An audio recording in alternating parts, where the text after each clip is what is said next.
இவ்வளோ காலையில் எழுந்துச்சு எல்லா வேலையும் முடிச்சுட்டு என் குழந்தைங்களை கூட்டிக்கின்னு நடக்க முடியாமல் கூட நடந்து நான் இன்றைக்கி வந்து சாட்சி சொல்லணும்னு ஓடி வந்தேன். கர்த்தரோட கிருபை, அவர் மேலே நான் வச்சிருக்கிற விசுவாசம் உண்மை, நான் அவரை நேசிக்கிறது உண்மைன்றதால தான் எங்கள் சாட்சியாக நிற்கிறேன். கர்த்தருக்கு நன்றி. நான் கூட பிப்ரவரி மாதம் 18ஆம் தேதி லாஸ்ட்டாக சர்ச்சுக்கு வந்தேன். அதோட இன்றைக்கி தான் வரேன். 3 மாதம் கழிச்சுட்டு தான் வரேன். இப்போ லாஸ்ட்டாக வரும்போது எனக்கு உடம்பு சரியில்லை. ஃபஸ்ட்டு ஒரு ஃபீவராக இருந்துச்சு, அப்புறம் கோல்டாக இருந்தது. நான் டாக்டர்கிட்ட மட்டும் பண்ணேன். எனக்கு ஆஸ்மா ப்ராப்ளம் லைட்டாக இருக்குது. அதனால் டாக்டர் அதுக்கு முன்னாடி நான் ட்ரீட்மெண்ட் பண்ணியிருந்தேன்.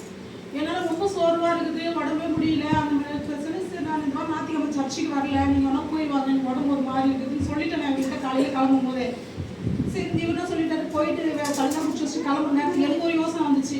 வேலைக்கெல்லாம் மட்டும் முடியலனா கூட பிடிச்சி கிளம்பி ஓடுறோமே, சர்ச்சுக்கு போகிறதுக்கு நம்ம தயங்கணும், நம்ம போகிறோம்னு சொல்லி வந்தவர்கிட்ட கிளம்ப போகிற குளிக்க போகிற நேரத்துக்கு அவர்கிட்ட சொல்கிறேன், சரி நானும் வரேன். வரல என்ன திடீர்னு வரேன், இல்லை நான் வரேன் அப்படின்னு சொல்லிட்டு அன்றைக்கி முடியாமல் தான் நான் சர்ச்சுக்கு வந்தேன். வந்துட்டு நான் இப்போ மெசேஜ் பண்ணேன், ஐயா கிட்ட நின்று சொல்லிவிட்டு ஐயா எனக்கு உடம்பு முடியலன்னு அவரும் சொல்லி நான் ப்ரேயர் பண்ணிட்டு போயிட்டேன்.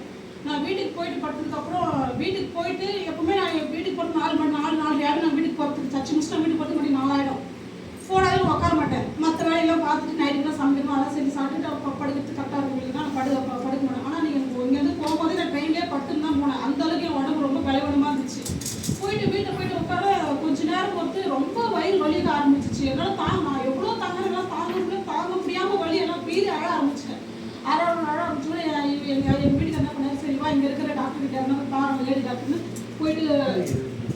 நான் போயிட்டு இன்ஜெக்ஷன் பண்ணாங்க. வயிறு வலி சரியாக போச்சு. எதனால் எனக்கு வயிறு வலி, இந்தமாரி எனக்கு தலை கொடுத்து எனக்கு மாதம் வரல, எதனால தெரியலன்னா ஸ்கேன் பண்ணாங்க. ஸ்கேன் பண்ணதுக்கு எனக்கு வந்து ப்ராப்ளம் இருக்குதுன்னு சொல்லிட்டாங்க. கர்ப்பப்பையில் டியூப்பில் ஒரு பேபி ஃபார்ம் ஆகிருக்குமா உங்களுக்கு, அது வந்து 60 நாள் ஆயிடுச்சு, உங்களுக்கு வெடிக்கிற ஸ்டேஜில் உடனே நீங்கள் ட்ரீட்மெண்ட் பண்ணணும்னு அந்த ஸ்கேன் பண்ணுறதுன்னு சொல்லிட்டாங்க.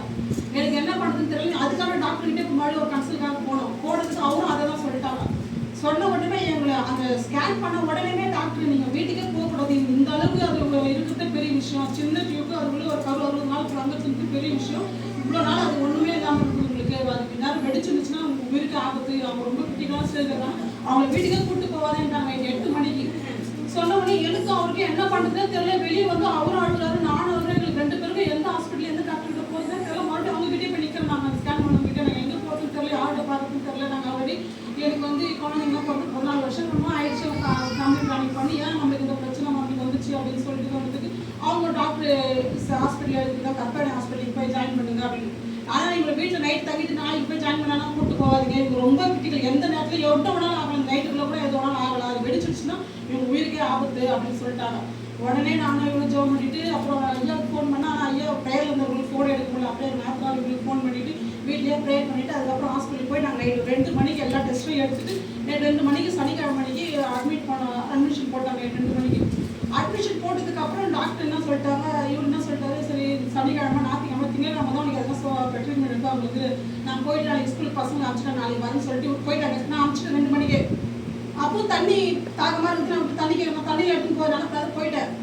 இவர் எங்கேயும் சுற்றி பார்த்துட்டு இந்த டைம்ல எங்கே தண்ணி கிடைக்கலமா, நீ படுத்துக்கோ, நான் செத்துங்க தானே நான் தூங்கிக்கிறேன், தண்ணி வேணா நீ போன்னு சொல்லி இதெல்லாம் கடவுளுடைய கிருபை. கிடைக்கிற தண்ணி பக்கத்து வீட்டில் நான் வாங்கி குடிச்சிருக்கலாம்.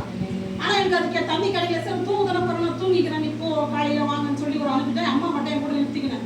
காலையில் 6 மணிக்கு நான் நல்லா தூங்கின்னு இருக்கிறேன். வந்து தட்டி எழுப்புறாங்க டாக்டர், சீஃப் டாக்டர் வந்து எழுப்பின பிறகு என்னம்மா பிரச்சனை உங்களுக்கு என்னோட விஷயத்தை எல்லாத்தையும் சொன்னேன். என்னோட ரிப்போர்ட் எல்லாத்தையும் பார்த்தாங்க. எனக்கு எடுக்கிற எல்லா ரிப்போர்ட்டுமே நைட்டே டாக்டருக்கு நைட்டு 2 மணிக்கெல்லாம் போயிட்டு நின்றுவாங்க. ஆன்லைனில் போயிட்டு பொழுது அவங்க என்னோட ரிப்போர்ட் எல்லாத்தையும் பார்த்துட்டாங்க. காலையில் 6 மணிக்காக வந்து என்ன எழுப்புறாங்க, நீங்கள் வந்து இந்த மாதிரி கிரிட்டிக்கலான ஸ்டேஜில் இருக்கிறோமா, இது வந்து ஆப்ரேஷன் பண்ணணும், நீ பண்ணிக்கிறியா, நான் பண்ணிக்கிறேன் மேடம் அப்படின்னு. ஏன்னா இது பண்ணாதான், இது பண்ணலைன்னா அது வெடிச்சு உங்கள் வயிற்று இது எல்லாமே ஃபுல்லாக பரவிடுச்சுன்னா அதை க்ளீன் பண்ணுறது ரொம்ப சிரமமாயிடும், உங்களுக்கு உயிருக்கே அது ஆபத்து அப்படின்னு டாக்டர் சொன்னதுனால உடனே அந்த 6:30 மணிக்கே காலையிலேயே கடகடன்னு எல்லாமே ரெடி பண்ணாங்க. நான் ஒரு ஃபோன் பண்ணி சொன்னேன், இவரோட கடவுள் வந்தாலும் 9 மணிலாம் தேட்டர் கொடுத்து 2 மணிக்கெலாம் நான் ஆப்ரேஷன் பண்ணி கடவுள் என்னை சுகமாக என்னை கூட்டிகிட்டு வந்து எனக்கு சரி 2 நாள் தான். சனிக்கிழமை ஆப்ரேஷன் பண்ணாங்க, ஞாயிற்றுக்கிழமை திங்கக்கிழமை நான் எழுந்துச்சு நடக்க தேவை எனக்கு கருத்து கொடுத்தாரு. நான் உண்மையாலுமே நான் இவ்வளோ சீக்கிரம் நான் எழுந்துச்சு நடந்து பக்கத்தில் இருக்கிற வீட்டில் இல்லாமல் ஆச்சரியமா நான் பார்த்தாங்க. எழுந்துச்சு நடந்து பரவாயில்ல, அந்த பாப்பா எவ்வளோ சீக்கிரம் எழுந்துச்சு நடக்குது, எல்லா வேலையும் செய்யுது அப்படின்னு சொல்லிட்டு. ஆனால் கர்த்தர் என்னோட கூட இருந்தார். நான் ஒவ்வொரு விஷயத்தையும் நான் அந்த ஆப்ரேஷன் பண்ணும் போதுலாம் எனக்கு நல்லா தெரியுது. ஆனால் நான் எஸ்அப்பா இந்த வார்த்தை தவிர என் வாயில எந்த ஒரு வார்த்தையும் வரல. கர்த்தர் எனக்கு அப்படி ஒரு கிருபை கொடுத்தாரு.